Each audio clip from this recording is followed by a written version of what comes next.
My name is Megan Wilson, and at 34, I finally bought my dream home after years of saving every penny. What should have been the happiest time of my life quickly turned into a nightmare when my phone buzzed with a security alert while I was at work. There on my screen, crystal clear and high definition, was my sister-in-law Jessica sneaking through my front door with a key I never gave her. The look on her face as she glanced around nervously told me everything I needed to know. Family betrayal cuts deeper than any knife. Before I dive into this absolute train wreck of a story, drop a comment letting me know where you're watching from. If you've ever dealt with toxic family members, hit that like button and subscribe to join our community of survivors.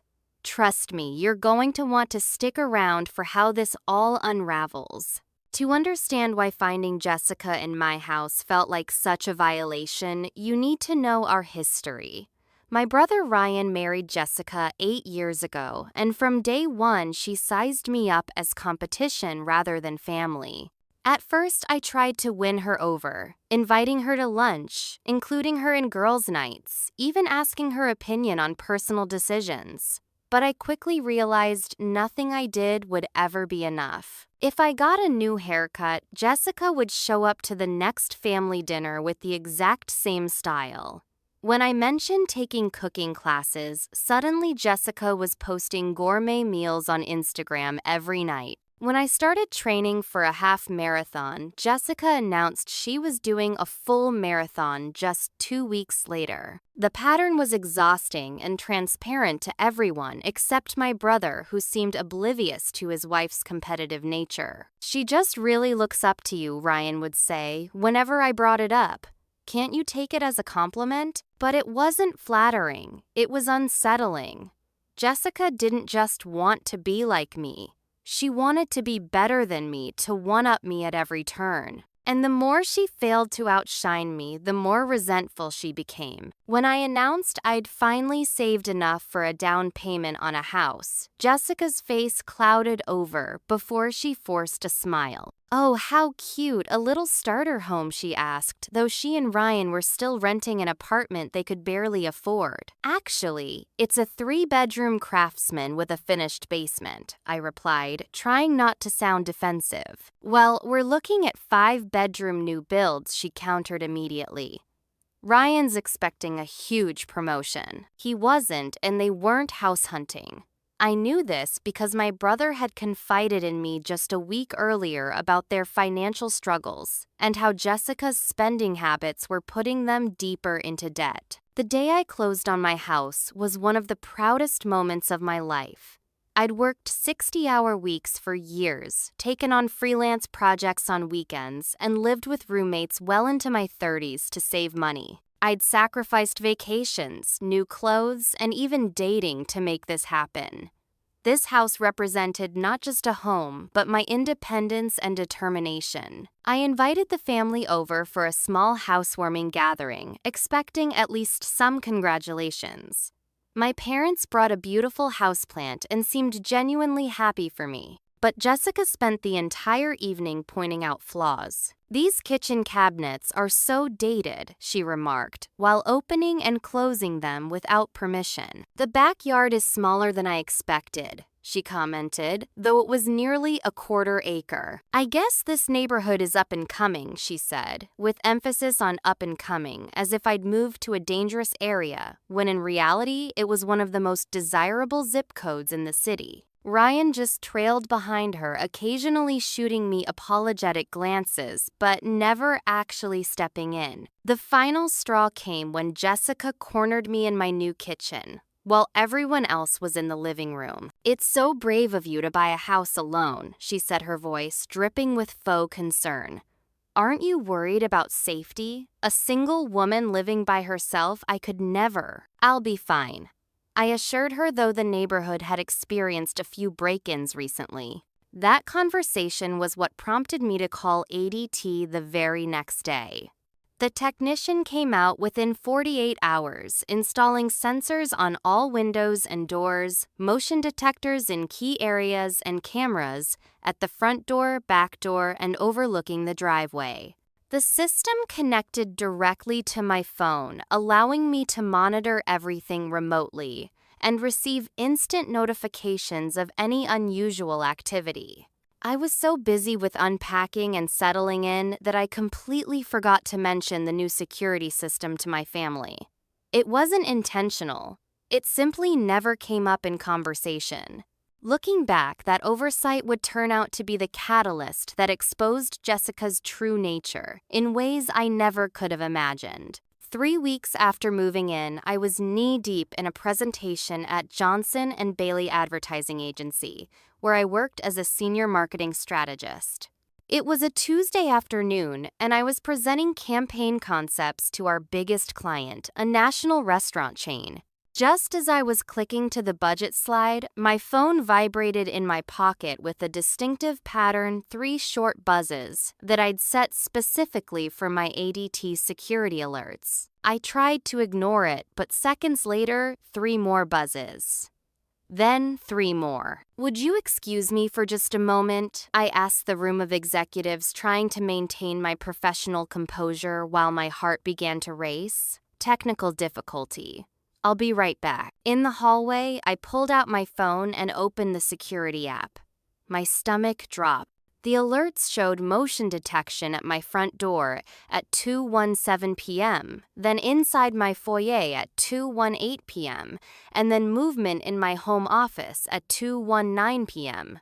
Someone was in my house. With trembling fingers, I tapped on the notification and pulled up the video footage. There, clear as day, was Jessica using a key to unlock my front door. She glanced over her shoulder nervously before slipping inside, confirming she knew she shouldn't be there. How did she even have a key? I had only made copies for myself and one for my parents in case of emergency.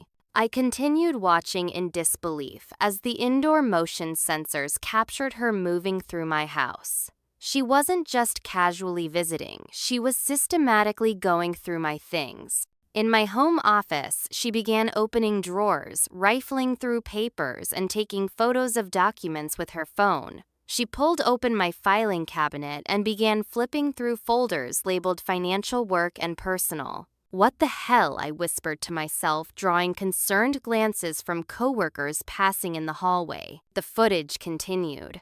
Jessica moved to my bedroom, where she started going through my closet, even checking pockets and handbag compartments. Then she took more photos of my dresser, my bedside table, even my medicine cabinet in the bathroom. My confusion quickly turned to rage. This wasn't a misunderstanding. This was a deliberate invasion of my privacy, a violation of my personal space by someone who was supposed to be family. What could she possibly be looking for? What was she planning to do with photos of my personal information? I tried calling my brother immediately, but it went straight to voicemail. "Ryan, call me back right now. Jessica is in my house going through my things. I can see her on my security cameras. This is not okay." My hands were shaking so badly I could barely end the call. I returned to the conference room long enough to make a hurried excuse about a home emergency, packed up my presentation materials, and rushed out despite my boss's obvious disapproval. The 20-minute drive home felt like hours.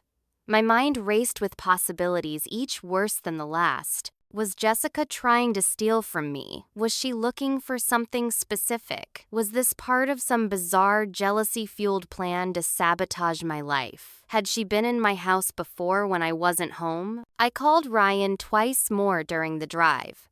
No answer. I even tried calling Jessica herself, wondering if she would pick up while standing in my living room. She didn't. As I sped down my street, I could see Jessica's red SUV parked a few houses down, partially hidden by a large oak tree. Obviously, an attempt to avoid being seen by neighbors. She was still inside. Whatever she was doing, I was about to catch her red-handed. I pulled into my driveway, not bothering to close the garage door behind me. Grabbing my phone with the security footage still pulled up as evidence, I stormed toward my front door, ready for a confrontation that would change my family forever. I unlocked my front door as quietly as possible, my heart hammering so hard I could feel it in my throat. The house was eerily quiet, but the security app showed motion in my guest bedroom. Jessica was still here, unaware that I'd caught her in the act. Taking a deep breath, I moved through the hallway and flung open the guest bedroom door. Jessica was standing by the closet, my personal photo album open in her hands. She screamed when she saw me dropping the album to the floor, where it landed with a heavy thud. "Megan," she gasped, her face draining of color. "You scared me to death. What are you doing home?" The audacity of her question, asking what I was doing in my own house, left me momentarily speechless. "What am I doing here?" I finally managed, my voice trembling with anger. "This is my house, Jessica. The better question is, what the hell are you doing here?" Jessica's expression shifted rapidly from shock to an unconvincing casualness. "Oh, I was just dropping off a housewarming gift." She gestured vaguely to her empty hands. "I left it in the kitchen. Ryan had your spare key, and I thought I'd surprise you." Really, a surprise gift? I held up my phone, showing her the security footage of her searching through my office files. "Is that why you're going through my personal documents and taking pictures?" For a surprise gift, her eyes widened at the sight of herself on my screen. She clearly had no idea about the security system. For a moment, she seemed genuinely lost for words. "You've been spying on me," she deflected, her voice rising with manufactured outrage. "That's so creepy, Megan. It's not spying when it's my own house. It's called security, and thank God I had it installed." I stepped closer to her. "Now answer me. Why are you going through my things and taking pictures of my personal information?" Jessica's demeanor changed again, this time to wounded innocence. "I was just curious about how you could afford this place," she admitted, as if this were a perfectly reasonable explanation for breaking into someone's home. "Everyone knows you couldn't possibly make enough at your job to buy a house in this neighborhood. I thought maybe you were hiding something. Hiding something? Like what? I don't know. Maybe you have a secret inheritance or a rich boyfriend. Or maybe you're doing something illegal." She crossed her arms defensively. "Ryan and I have worked just as hard as you, and we can't even get approved for a mortgage. It doesn't add up." I was floored. "So because you and Ryan have financial problems, you assume I must be doing something shady. Have you considered that I've been saving for this for years? That I've worked overtime and side jobs and lived with roommates specifically to afford this? No one saves enough for a house down payment just by being frugal," she scoffed. "That's not how the real world works." Maybe it wasn't how her world worked, with her designer handbags and monthly salon appointments, but it was exactly how mine had worked. Through discipline and sacrifice. I noticed my file cabinet drawer was still open in the guest room, which I'd been using as a home office until I could properly furnish the dedicated office space. Walking over, I saw that my tax returns and bank statements were disorganized, clear evidence she'd been through them. "Did you take pictures of my financial documents?" I demanded. Jessica's silence was confirmation enough. "Delete them. Now." "No," she replied, her voice suddenly cold. "I think Ryan and the rest of the family would be very interested to see how you're suddenly able to afford all this." That's when I noticed something else. My passport and birth certificate folder was sitting on the desk, not in the locked box where I kept it. Were you going through my identity documents?" I asked, a new level of alarm rising within me. "I was just being thorough," Jessica replied with a shrug that chilled me to the bone. There was something calculated in her eyes that I'd never seen before. This wasn't just jealousy, this was something far more sinister. "Get out of my house," I said quietly. "Now. And give me back my key." "It's Ryan's key, not yours," she shot back, but she did head toward the door. "It's a key to my house that I gave to Ryan for emergencies. not for his wife to snoop through my things. As she reached the front door, Jessica turned back with a look of pure venom. You always think you're so much better than everyone else, don't you? Megan Little Miss Perfect, with her big career and her fancy house. Well, some of us see through you. And soon everyone else will too. Is that a threat? I asked, genuinely shocked by her hostility. It's whatever you want it to be, she replied with a cold smile. But remember, families talk, and I have a lot to say about you. With that, she walked out, slamming the door behind her. Through the window, I watched her stride to her SUV and drive away, her tires screeching against the pavement. My hands were shaking so badly I could barely lock the door. I slumped against it, sliding down until I was sitting on the floor, and finally let the tears come. The violation I felt wasn't just about Jessica being in my space or going through my things. It was the realization that she had been harboring this level of resentment and suspicion all along, hiding it behind fake smiles at family gatherings. My phone rang, startling me. It was Ryan finally returning my calls. "What's going on?" he asked immediately. "Jessica just called me really upset, saying you accused her of stealing and threw her out of your house." Of course, she had already spun the story. "Ryan, she broke into my house. I have her on security cameras, going through all my personal documents and taking pictures. She said she was dropping off a gift," he replied defensively. "And using a key isn't breaking in, Megan. You're overreacting."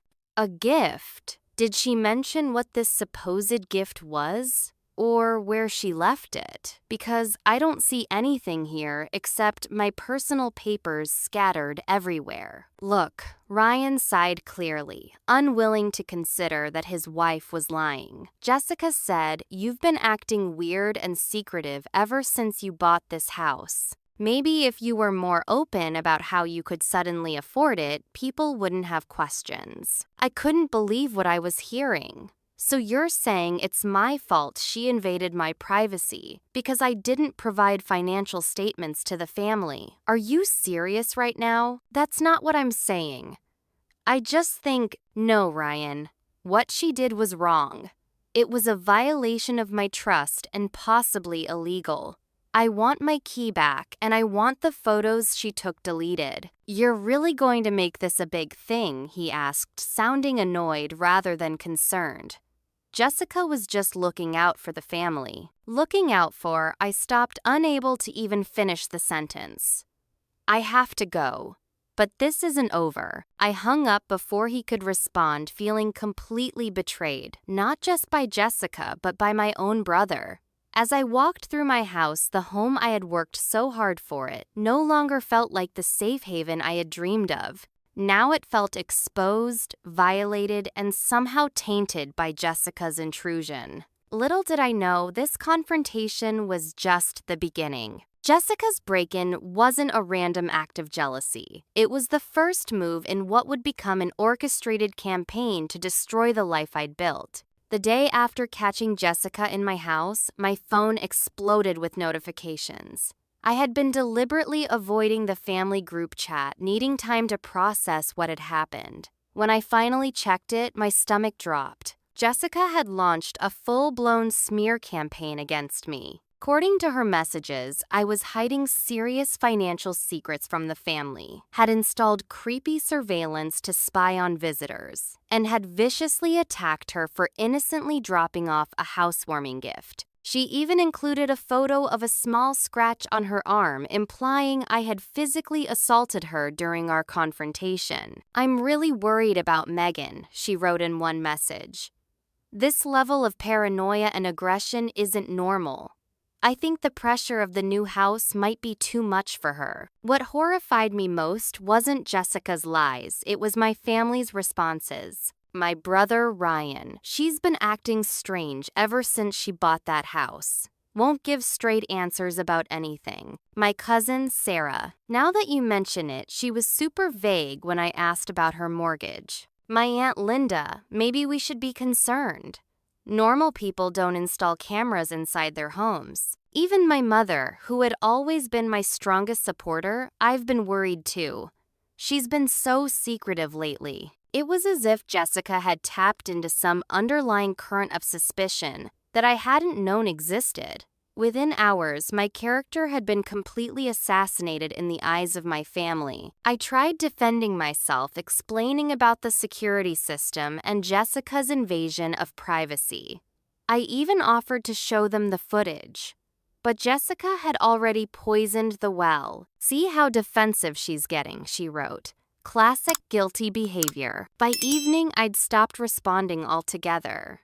It was clear no one was interested in my side of the story. I felt utterly alone. The next morning, I received a call from my bank asking to verify some recent credit inquiries. My blood ran cold as the representative listed 3 credit applications submitted in the past 24 hours: a car loan, a store credit card, and a personal loan, none of which I had applied for. "I didn't make any of those applications," I told the representative, my voice shaking.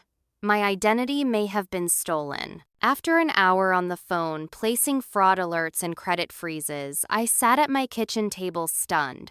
The timing couldn't be coincidental. Jessica had been photographing my personal documents just yesterday, documents that contained everything needed for identity theft. I called Ryan, immediately, fury overriding my hurt feelings from the previous day. "Your wife is trying to steal my identity," I said the moment he picked up. "What are you talking about now?" he sighed, sounding exhausted and irritated. "Someone tried opening multiple accounts in my name today, right after Jessica took photos of all my personal information." "That's a serious accusation," Megan Ryan replied coldly. "Jessica would never do something like that. Maybe you should consider that when you make enemies with your paranoid behavior, there are consequences." "Enemies? She's my sister-in-law. And I'm not being paranoid. I have evidence. Evidence like your convenient security footage that only you have access to." "Come on, Megan. Jessica thinks you need help, and honestly, I'm starting to agree with her." The conversation deteriorated from there. By the time I hung up, it was clear that Ryan had completely bought into whatever narrative Jessica had created about me. Later that day, I discovered someone had been through my mail. Several envelopes were torn open, including a bank statement and an insurance document. I had installed a locked mailbox after moving in, and only I had the key, or so I thought. But the lock showed no signs of being forced. Somehow, someone had a key. That weekend, my parents insisted on a family dinner to clear the air. Against my better judgment, I agreed to go, hoping for a chance to set the record straight. From the moment I arrived, I could feel the tension. Jessica sat close to my mother, whispering occasionally and shooting concerned glances my way. Ryan barely acknowledged my presence. My father seemed confused by the whole situation. "Megan, my mother started after dinner had been served. We're worried about you. Jessica tells us you've been making some concerning decisions lately." "What decisions?" I asked, trying to keep my voice level. "Well, this house, for one thing," she replied. "It's such a big financial commitment for someone in your position." "My position, Mom? I've been saving for this house for years. You know that." "Yes, but," she glanced at Jessica, who gave a small, encouraging nod. "The numbers don't quite add up, honey." "What numbers?" I was genuinely confused. "What has Jessica been telling you?" "Nothing but her concerns," my mother said defensively. "She noticed some discrepancies in your financial paperwork." "Discrepancies? You mean in the private documents she photographed after breaking into my house?" "She didn't break in," Ryan interjected. "She used a key. And she wasn't snooping, she was looking for a place to hide her gift." "What gift?" I demanded. "There was no gift. I returned it after how you treated me," Jessica said quietly, her eyes welling with tears. I was so hurt. I stared at her in disbelief. She was good, really good at playing the victim. "This is insane," I said, looking around the table. "She went through my personal documents. She took photos of my financial information and identity documents. and now someone has attempted identity theft using my information. How can you not see what's happening? The only thing I see," my father said, speaking for the first time, "is that you're making wild accusations against family members who care about you. This isn't like you, Megan. That house was too expensive for you," Jessica added softly. "We've all been worried about how you managed it. If you're in some kind of trouble, we want to help." "I'm not in trouble," I exploded, finally losing my composure. "The only trouble in my life is sitting right across from me pretending to care about my well-being." A heavy silence fell over the table. My mother looked close to tears, my father disappointed. Ryan glared at me while putting a protective arm around Jessica, who had ducked her head as if my words had physically struck her. "I think you should leave," Ryan said coldly. "Gladly," I replied, throwing my napkin on the table and standing up. "When you're all ready to hear the truth instead of Jessica's lies, let me know." As I drove home in tears, I realized just how thoroughly Jessica had turned my family against me. She hadn't just invaded my home, she had systematically undermined my credibility and relationships, isolating me from the people I had always counted on for support. When I pulled into my driveway, I noticed something that made my heart sink even further. The beautiful rose bushes I had planted along my front walkway had been ripped out of the ground, their stems broken and flowers scattered across the lawn. The message was clear: this was war, and Jessica was just getting started. The destruction of my rose bushes was just the beginning. Over the next 2 weeks, Jessica's campaign against me escalated in ways I never could have imagined. First came the HOA complaints. As a new homeowner, I was still learning the neighborhood association rules. 3 days after the family dinner, I received an official warning about unauthorized landscape modifications and improper waste disposal. When I called the HOA office to clarify, they mentioned they'd received multiple complaints from concerned neighbors, all filed anonymously, but describing violations with such specific detail that they had to be from someone familiar with my property. Then my doorbell started ringing at odd hours. Delivery people with food I hadn't ordered. Service workers scheduled for appointments I hadn't made. Even a clown who insisted he'd been booked for a child's birthday party. At my address. "There must be some mistake," I told the confused clown, standing on my porch at 7 a.m. on a Tuesday. "I don't have any children." The booking was under the name Wilson. He insisted checking his phone. "Paid in full by a Jessica Wilson." I froze at the name. "Jessica Wilson is my sister-in-law." The clown shrugged. "Well, she specifically requested a 7 a.m. arrival to start the birthday off with a surprise." He looked around awkwardly. "I'm guessing the surprise was on you?" I apologized and sent him away, then checked my security cameras. Sure enough, a car that looked suspiciously like Jessica's had driven by slowly, just minutes before the clown arrived, likely hoping to witness my confusion. That same afternoon, I discovered a disturbing post in my neighborhood's Facebook group. Someone using a newly created account had shared a lengthy warning about a suspicious new resident who had moved in under questionable circumstances. While the post didn't name me directly, it described my house and mentioned a single woman with unexplained wealth who had raised red flags at the bank. The post strongly implied I was involved in illegal activities. Several neighbors had commented, expressing concern, while others defended me.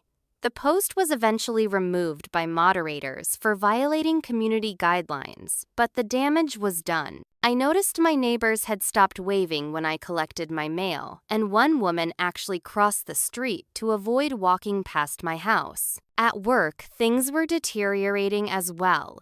A major client suddenly pulled their account, citing concerns about the agency's personnel. My boss called me into his office the next day. "Megan, did you have any interaction with the Greenfield account outside of our scheduled meetings?" he asked cautiously. "No, why?" He slid a printed email across his desk. They received an anonymous tip that someone on our team was using client information for personal financial gain. They named you specifically. I read the email with growing horror. The accusations were detailed and crafted to seem credible, mentioning specific projects I had worked on, but twisting the facts to imply misconduct. The email was unsigned, but I had no doubt who was behind it. "This is completely false," I said firmly. "I'm being targeted by a family member who has been spreading lies about me. I can explain everything." My boss seemed relieved by my directness. I told them it didn't sound like you, but we had to investigate. "Just be careful, Megan. These kinds of accusations, even when disproven, can follow you." That evening, I decided it was time to confront Ryan directly without Jessica present. I asked him to meet me for coffee after work, and surprisingly, he agreed. "I know you don't want to believe this," I said once we were seated, "but Jessica is deliberately trying to hurt me. She's made false HOA complaints, created fake social media accounts to spread rumors about me, and now she's targeting my job." Ryan stared into his coffee. For a moment, he seemed to be actually considering my words. "Why would she do any of that?" he finally asked, his voice softer than it had been recently. "Because she's jealous," I replied simply. "She always has been. But this time, it's gone beyond copying my haircut or buying the same shoes. She's trying to destroy what I've built." Ryan was quiet for a long moment. "Jessica mentioned you might say something like this," he admitted. "She said your paranoia was getting worse, that you'd start blaming her for random problems in your life." My heart sank.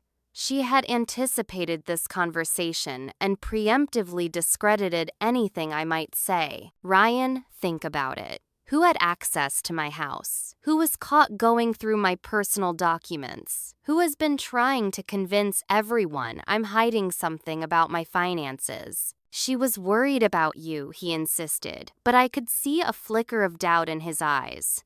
"She thought maybe you were in trouble and too proud to ask for help." "By taking photos of my birth certificate and social security card, how does that help me?" Ryan shifted uncomfortably. "I don't know everything she did that day. I just know she cares about you and wants to help." "Does this look like help to you?" I pulled out my phone and showed him photos of my destroyed garden, screenshots of the neighborhood Facebook post, and the email sent to my client. "Someone is systematically trying to ruin my life, Ryan. And it started immediately after I caught Jessica in my house." He stared at the evidence, his expression troubled. After a long silence, he finally spoke. "Jessica does feel threatened by your success," he admitted reluctantly. "She's been under a lot of pressure lately with our financial situation. The truth is, we're drowning in debt. Her spending is out of control and my salary can't keep up. When you bought your house, it was like a slap in the face to her. So that justifies what she's doing." "No," he said quickly. "No, it doesn't. But I need to believe my wife wouldn't do something like this. I can't imagine the person I married would be so vindictive." "Sometimes we don't really know people, even those closest to us," I said gently. Ryan looked genuinely torn. "Let me talk to her. If what you're saying is true, it is true. If it's true," he continued, "then I'll handle it. I promise." I wanted to believe him, but as I watched him walk away, I had the sinking feeling that I had just made things worse. Jessica had spent years cultivating Ryan's perception of her as the loving, supportive wife. My claims, no matter how well evidenced, would always seem extreme in comparison to that carefully constructed image. My suspicions were confirmed the very next morning when I woke to the sound of breaking glass. Someone had thrown a rock through my living room window. Attached to it was a note, "Leave while you can." My security camera had captured the vandal, a hooded figure whose face was carefully obscured, but whose distinctive red SUV was visible in the background. The same red SUV that Jessica drove. When I called Ryan to tell him what had happened, his voice was cold and distant. "Jessica was with me all night," he said, without hesitation. "And she told me about your conversation. How dare you try to turn me against my wife? She was right about you all along. You're not well, Megan." In that moment, I realized I had lost my brother completely. Jessica's manipulation had been too thorough, too convincing. And now, with Ryan fully under her influence, she had nothing holding her back. I filed a police report about the vandalism, but without clear footage of the perpetrator's face, they said there was little they could do. "Probably just kids," the officer suggested, despite my insistence that it was targeted harassment. That night, as I taped cardboard over my broken window, my parents called.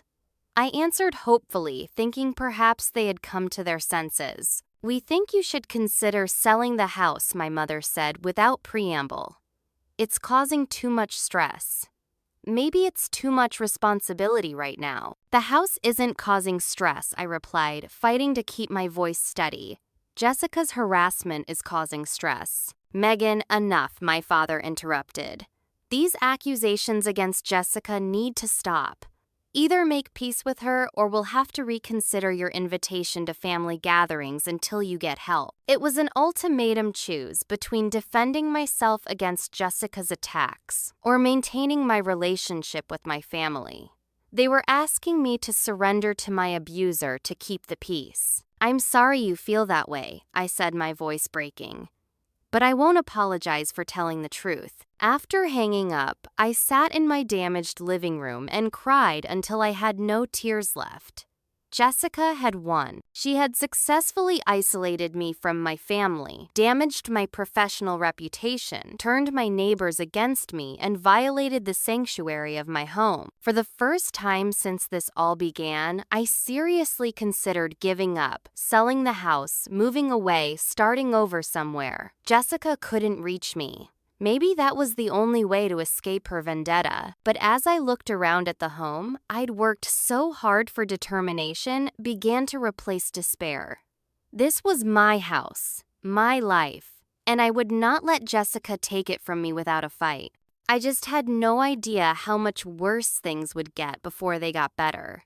The weeks following the rock through my window were the darkest of my life. Jessica's campaign of harassment grew more intense while my support system continued to crumble. I was no longer included in family gatherings.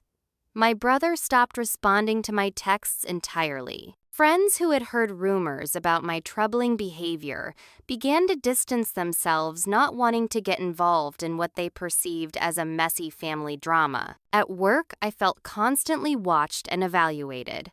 Though my boss had initially seemed to believe me, I could tell he was concerned about the potential liability I represented. Important projects were quietly reassigned to other team members. I was excluded from client meetings I would normally have attended. My professional reputation, something I had spent years building, was eroding before my eyes. One morning, I arrived at the office to find a sticky note on my computer screen. "We know what you did." It was typed unsigned, impossible to trace to any specific colleague. But it sent a clear message: I wasn't safe anywhere. That same week, Jessica escalated her attacks on my home. The vandalism continued, eggs thrown at my house. In the middle of the night, my mailbox knocked over, garbage strewn across my lawn. Each incident was carefully executed to avoid clear identification on my security cameras. The final blow came on a Friday evening. I had stopped at the grocery store after work, exhausted, but determined to maintain some semblance of normalcy in my life. When I pulled into my driveway 30 minutes later, I could see something was terribly wrong.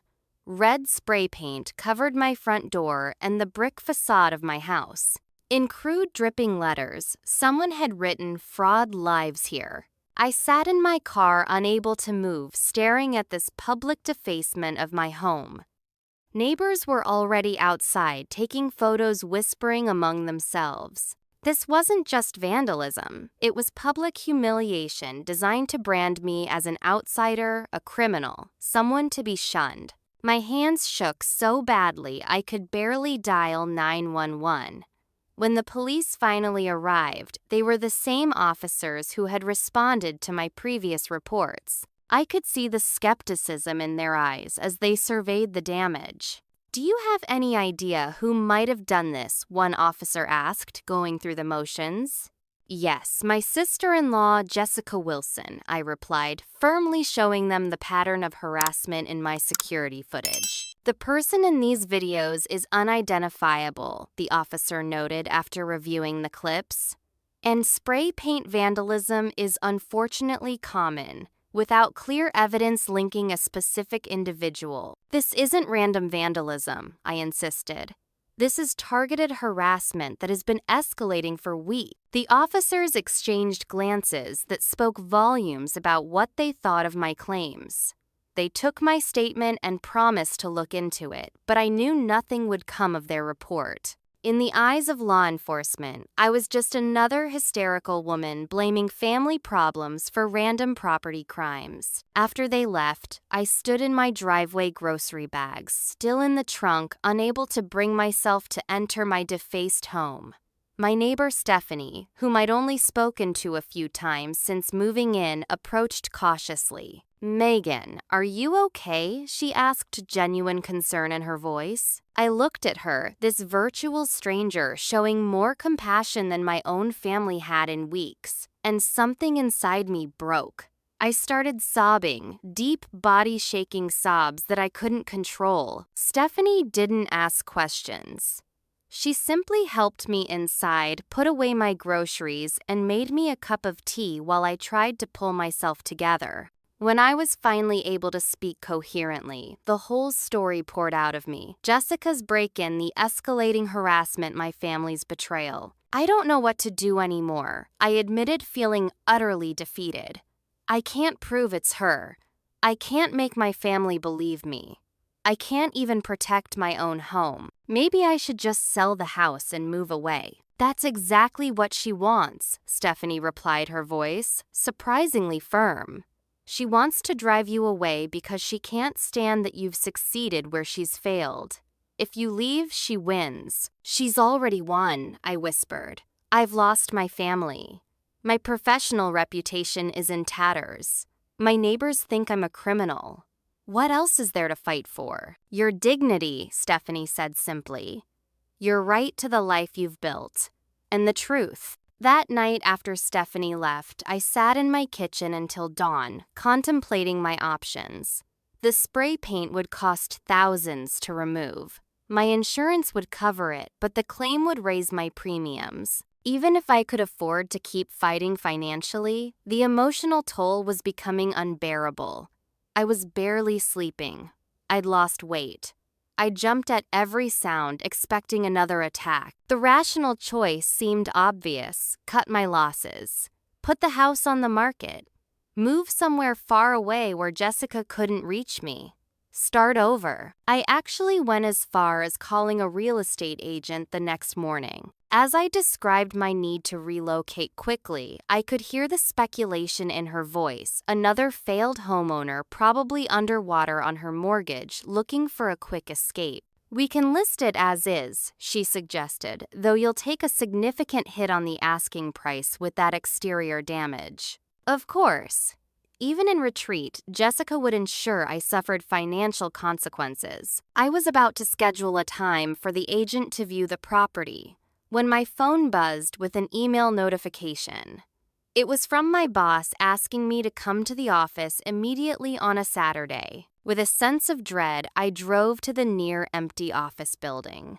My boss was waiting in the conference room, a manila folder and a laptop on the table before him. "Megan, I'm going to be direct," he said as I sat down. "We've received a formal complaint about you from a client. They're accusing you of using their proprietary information for personal gain and have provided what they claim is evidence." He opened the laptop and showed me a series of emails that appeared to be from my work account, discussing confidential client strategies with competitors. The emails were dated over the past month, precisely when Jessica's harassment campaign had been at its peak. "These are forgeries," I said immediately. I never sent these emails. Someone is framing me. That's a serious claim, my boss replied, his expression grave. The IP addresses trace back to your home network. Jessica had been in my house. She had access to my personal information, including my Wi-Fi password, which had been saved in a document on my computer. She could have easily connected to my network from outside my home. I'm being set up, I insisted. The person who broke into my house, my sister-in-law, has been systematically trying to destroy my life. These emails are part of that. My boss looked troubled. Megan, I want to believe you. You've been an exemplary employee for years. But these allegations are serious, and the evidence is compelling. I need to place you on administrative leave while we investigate. And just like that, I lost the last pillar of stability in my life, my job. As I cleared essential items from my desk under the watchful eye of security, a humiliation I never thought I'd experience, I felt something inside me shatter. Jessica had won. She had taken everything from me, my family, my home, my career, my reputation. I drove home in a daze, barely registering the still defaced exterior of my house. Inside, I collapsed on my couch and stared blankly at the ceiling. What was left to fight for? Who was left to fight for me? In my darkest moment, my phone rang with an unknown number. I almost didn't answer, expecting another harassing call, but something compelled me to pick up. Is this Megan Wilson? A woman's professional voice asked. Yes, I replied listlessly. This is Dana Reeves from Horizon Legal Services. Your neighbor Stephanie suggested you might need some legal counsel regarding a harassment situation.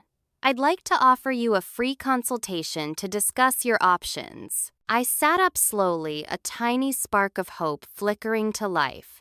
Someone was offering help. Someone believed me. When can we meet? I asked, my voice finding new strength. Perhaps I wasn't as alone in this fight as Jessica wanted me to believe. The following Monday morning found me sitting across from Dana Reeves in her downtown office.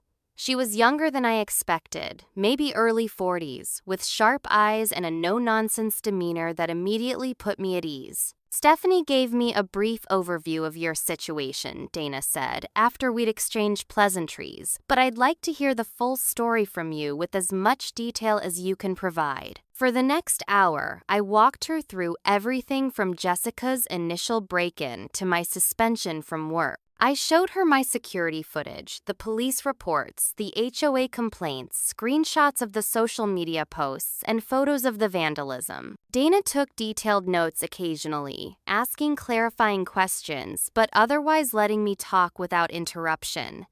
When I finally finished, she leaned back in her chair with a thoughtful expression.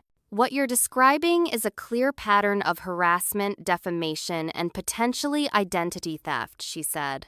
The challenge will be proving it's Jessica behind these actions. The evidence is circumstantial rather than direct. So there's nothing I can do, I asked, deflating. I didn't say that, Dana replied with a small smile. I said it's a challenge, not an impossibility. From a legal standpoint, we have several options. We can file for a restraining order based on the pattern of harassment. We can pursue a civil suit for defamation and emotional distress. And we can work with law enforcement on the identity theft angle, which is a criminal matter. For the first time in weeks, I felt a glimmer of hope. You believe me. The evidence supports your claims, she said simply. And in my experience, people don't fabricate this kind of elaborate harassment narrative. But more importantly, we're going to build a case that will make others believe you too. As we discussed strategy, Dana suggested I meet with a security consultant who's specialized in cases like mine. He's ex-law enforcement and works with ADT now. He can help enhance your existing security system to gather better evidence. 2 days later, I met with Mike Donovan, the security consultant Dana had recommended. He spent hours reviewing my existing setup and identifying vulnerabilities. Your current system is good for basic security, he explained, but if someone is specifically targeting you, we need to be more strategic. Mike installed additional hidden cameras with better night vision capabilities and wider angles positioned to capture approaches to my property from all directions. He added glass break sensors on all windows and upgraded my doorbell camera to a more sophisticated model with improved motion detection. Most importantly, he said showing me a small device where installing cellular backup for your system. If someone cuts your internet or power, the security system will stay online. While Mike worked on securing my home, Dana had been making progress on the legal front. She'd filed for an emergency restraining order against Jessica and was building a defamation case based on the neighborhood's social media posts and emails to my workplace. We're also going to need character witnesses, Dana advised. People who can testify to your reputation and Jessica's history of behavior. Is there anyone in your life who's witnessed her jealousy or competitive nature over the years? I thought about it. My college roommate Katie was around for the early years of Jessica's behavior. And my colleague James has seen how Jessica acts at company events. Excellent. Let's contact them both. James not only agreed to provide a statement, but revealed something crucial. You know, the timing of those emails is suspicious, he said when I called him. You were presenting to the Richardson account when several of them were supposedly sent. You couldn't have been at your computer. This was exactly the kind of alibi I needed.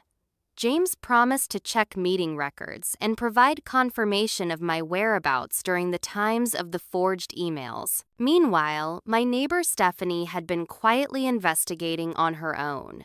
She approached me one evening as I was checking my mail. I think you should know, she said in a low voice. Jessica has been talking to other neighbors about you. She introduced herself as your concerned sister-in-law and has been spreading rumors about unusual activities at your house. How do you know this? I asked, stunned. Because she approached me too, Stephanie replied. But she didn't realize I'd already met you. The story she told didn't match the person I know, so I played along to see what she was up to. Stephanie had recorded one of these conversations on her phone, Jessica explicitly telling neighbors I was involved in fraud and warning them to be careful around me. It was the first direct evidence connecting Jessica to the smear campaign. Dana was thrilled when I shared Stephanie's recording. This is exactly what we needed proof.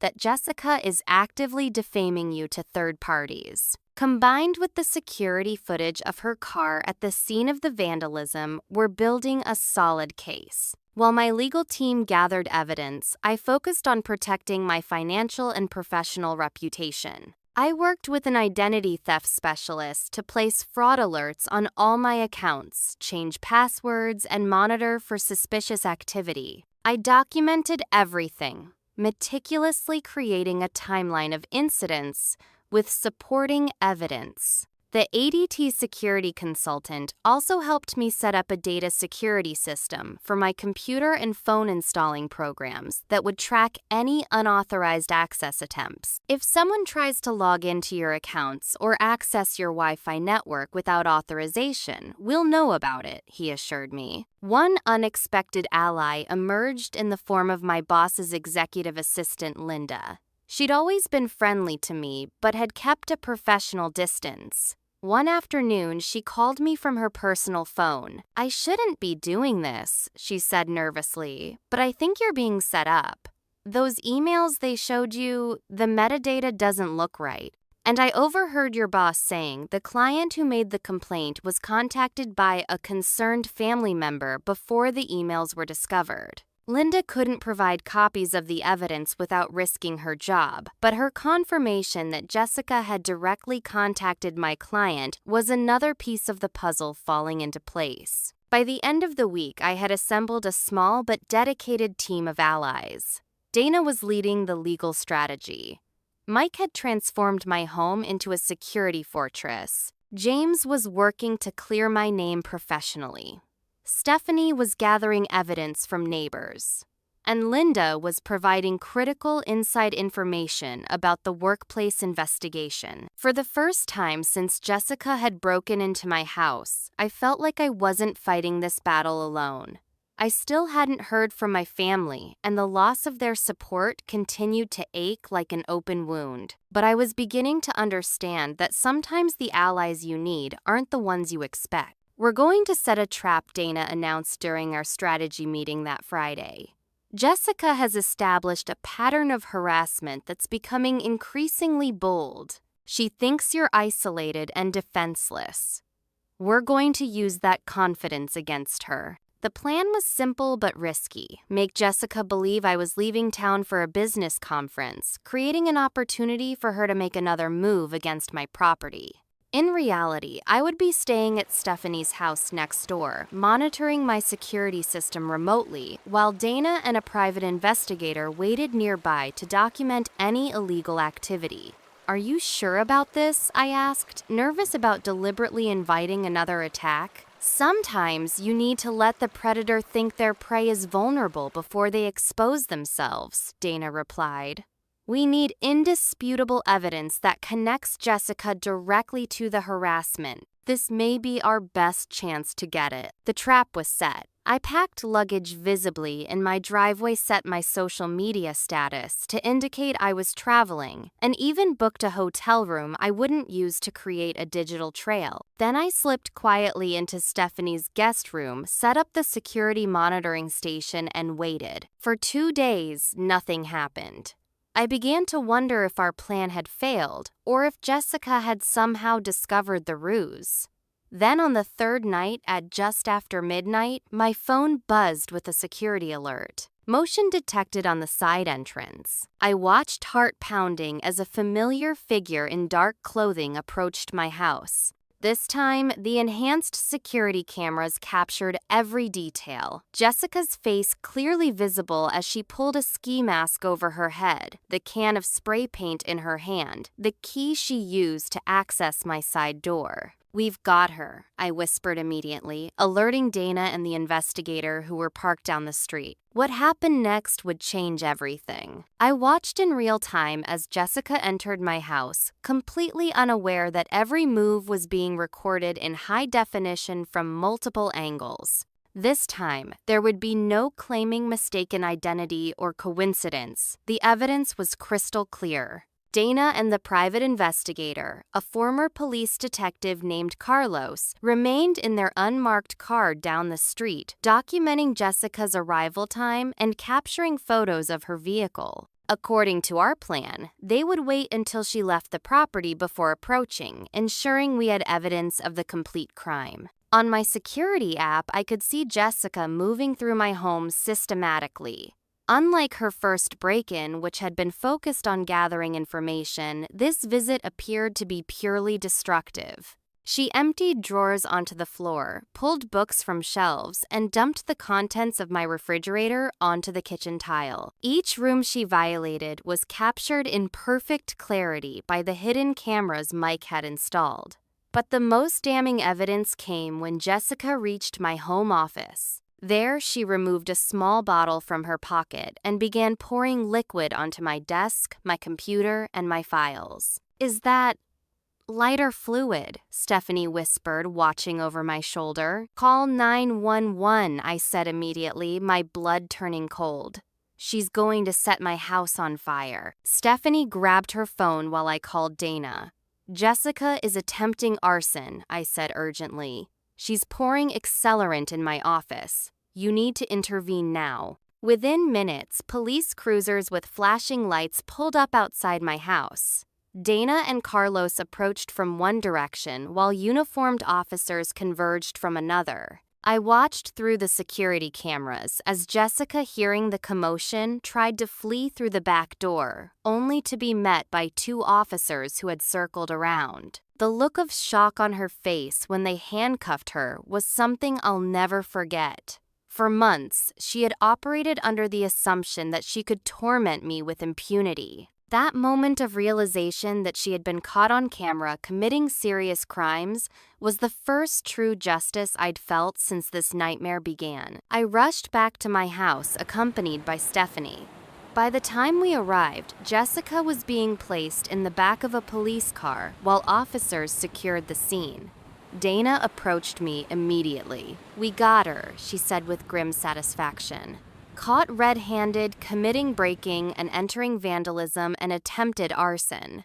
This isn't just harassment anymore, these are felony charges." The next few hours passed in a blur of police statements, evidence collection, and crime scene photography. The officers who had previously dismissed my complaints were now taking me very seriously, especially after viewing the comprehensive security footage. "You have quite a case here," the lead detective told me after reviewing the evidence. "Breaking and entering vandalism, attempted arson, harassment, stalking. The district attorney will be very interested in this." Jessica was taken to the county jail for processing.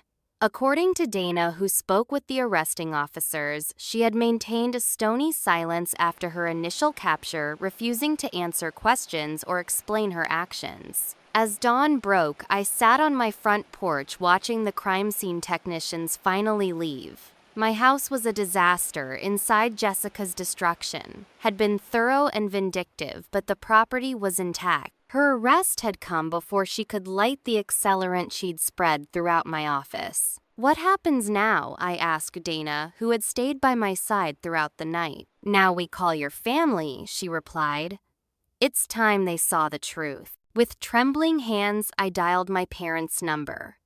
My father answered, his voice groggy with sleep. "Dad," I said, fighting to keep my voice steady, "Jessica has been arrested for breaking into my house and attempting to burn it down. I need you and Mom to come over right away." There was a long silence then. "We'll be there in 30 minutes. Next, I called Ryan.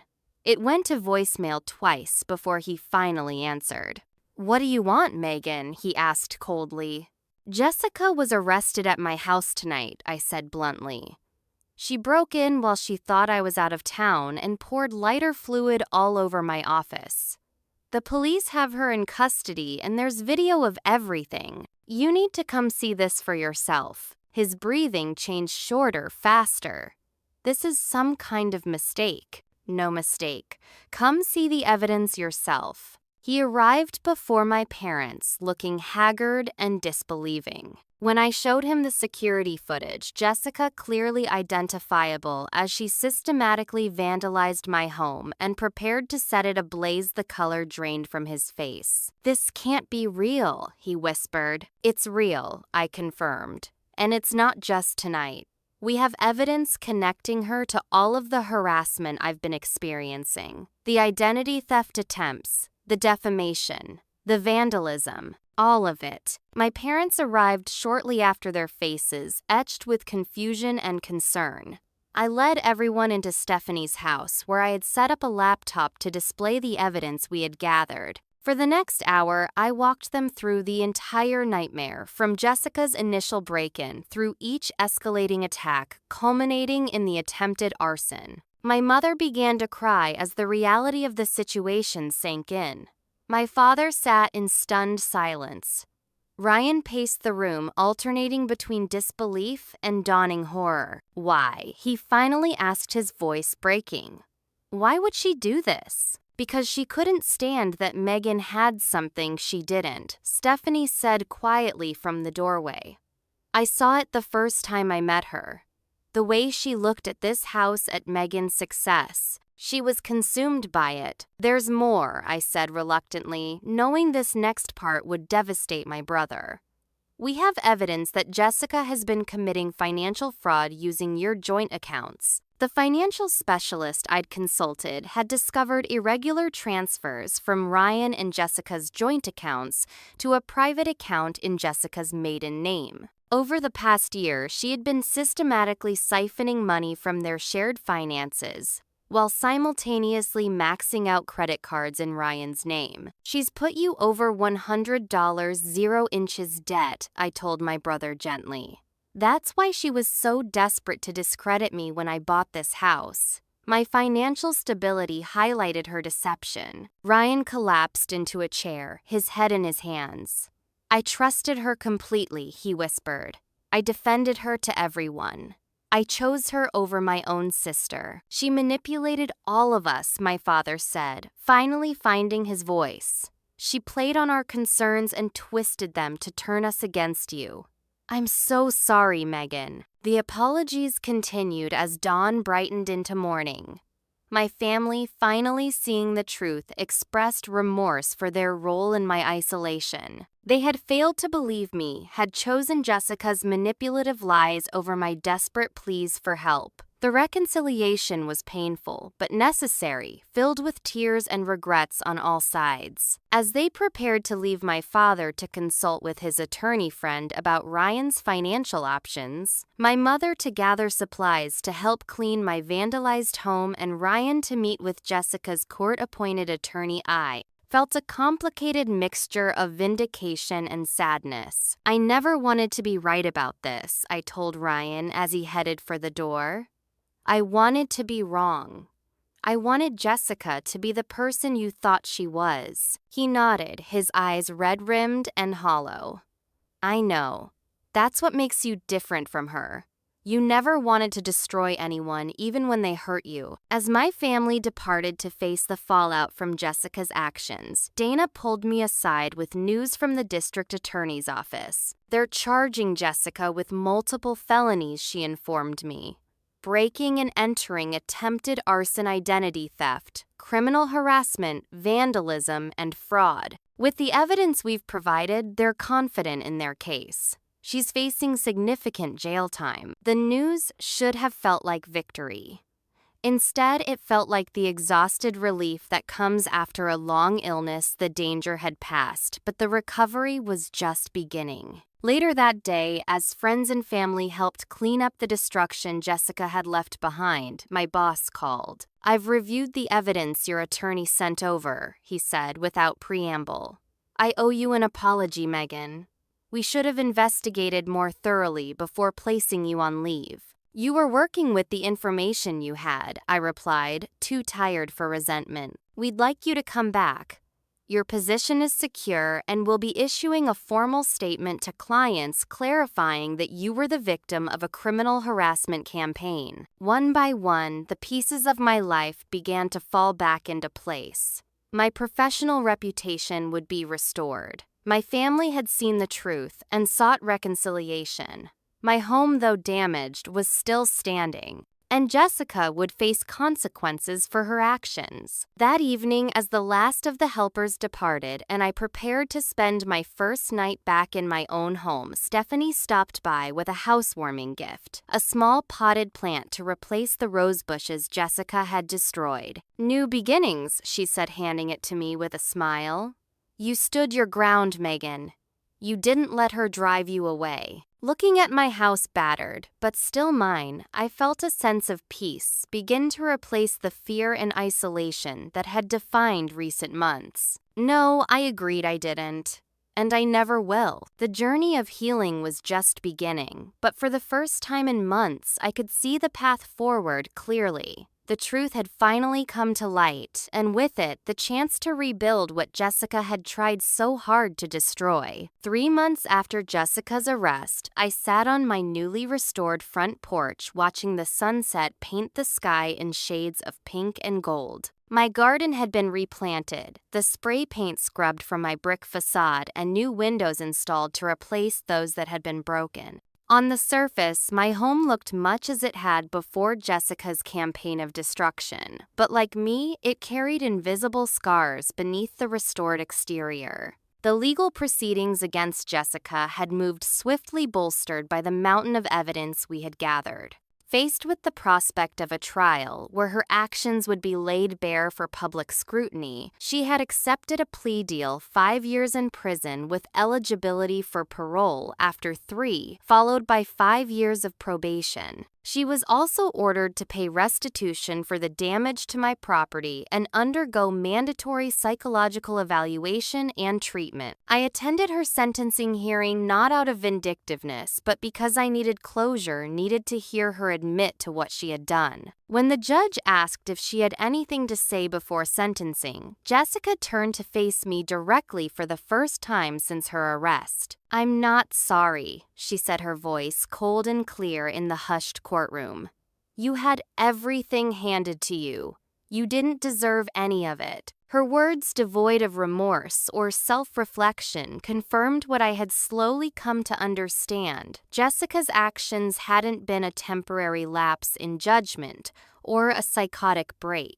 They were the culmination of years of festering jealousy and resentment, a deliberate campaign to destroy what she couldn't have. The judge had been unmoved by Jessica's statement, citing it as evidence of her continuing danger to others. As she was led away in handcuffs, I felt no satisfaction, only a profound sadness for the damage her hatred had caused to so many lives, including her own. Ryan filed for divorce immediately after Jessica's arrest, but the financial devastation she had left in her wake would take years to untangle. The money she had siphoned from their joint accounts was gone, spent on luxury items that had been hidden in a storage unit, designer clothes with tags still attached, expensive jewelry, electronics, all purchased to feed some inner void that my brother's love had never been able to fill. He moved back in with our parents, temporarily working with financial counselors to address the mountain of debt Jessica had accumulated in his name. The road to financial recovery would be long, but at least he was facing it with clear eyes and the support of family.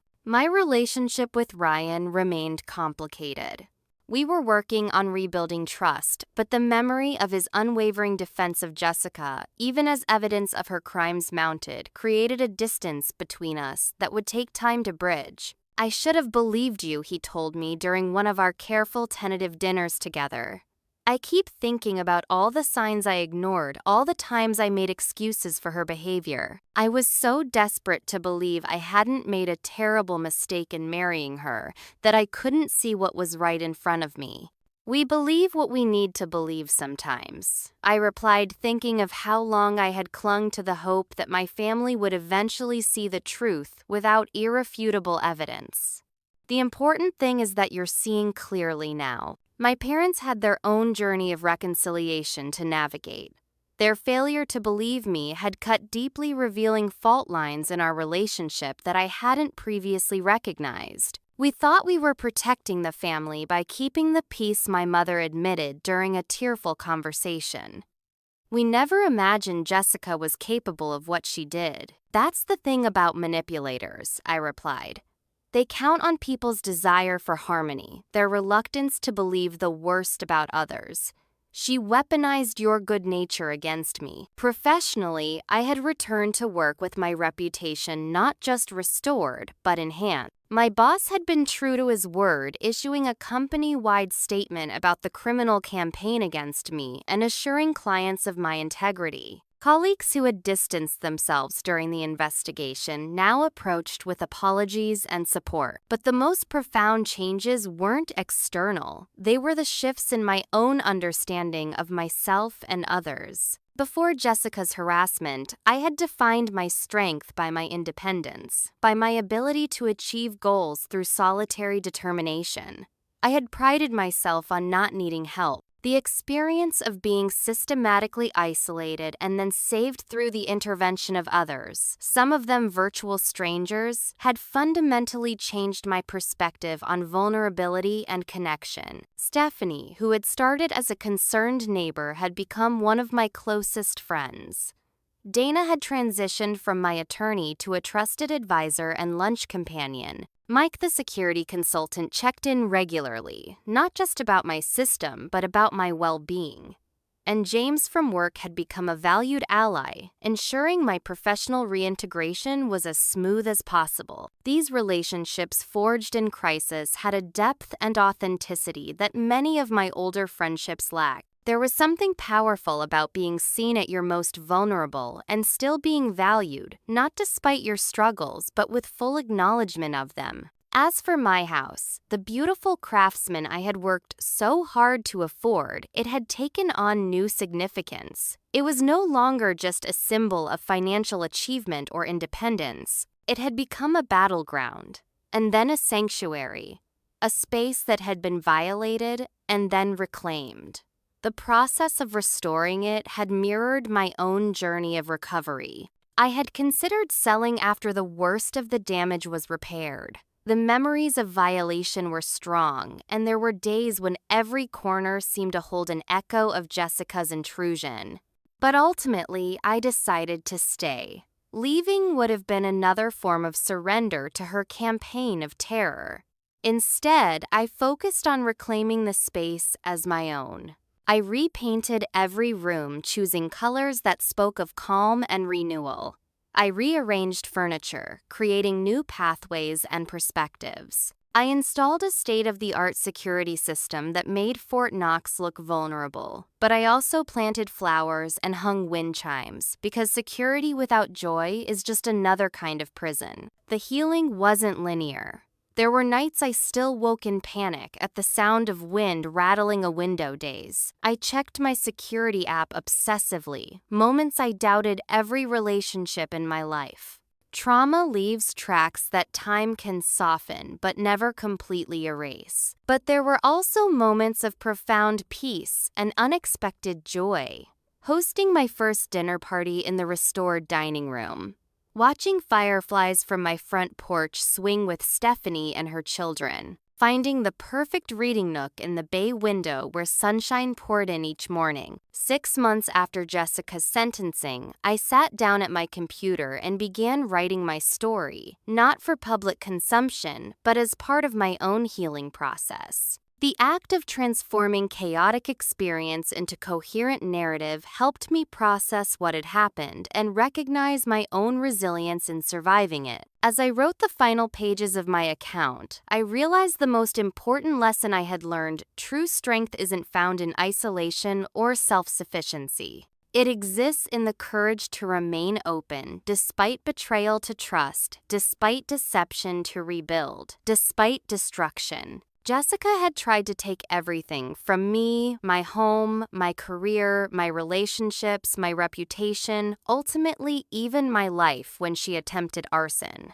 She had succeeded in causing pain and damage that would have lasting consequences, but she had failed in her ultimate goal. I was still standing, still thriving, still capable of trust and joy and connection. In the end, that was my greatest victory. Not the legal judgment against her or the restoration of my property, but the preservation of my capacity for hope. Jessica had tried to destroy me from the outside in, but she had never touched the core of who I was. That remained intact, bruised but unbroken, wiser for the experience of darkness, but still oriented toward light. As the sun set on another day in the home I had fought so hard to keep, I felt a sense of completion. Not because the story was over, healing is never truly finished, but because I had found a way to integrate it into the continuing narrative of my life without allowing it to define me. I was Megan Wilson, 34 years old, survivor of betrayal and harassment, owner of a beautiful Craftsman home, valued employee, loyal friend, beloved daughter and sister, and so much more than the sum of what had happened to me. That night, I slept peacefully for the first time in months, secure in the knowledge that while life would always contain the possibility of betrayal and pain, it also held the certainty of resilience and renewal, and that I was equipped to face both with equal courage. Have you ever dealt with jealousy or betrayal from someone close to you? How did you handle it? I'd love to hear your stories in the comments below. Remember, sometimes sharing our experiences helps others feel less alone in their struggles. And if this story resonated with you, please give it a like, subscribe for more content, and share with someone who might need to hear that survival is possible even in the darkest times. Thank you for joining me on this journey, and remember, your home is your sanctuary, and you deserve to protect it just like your peace of mind. Stay strong, stay vigilant, and never let anyone dim your light.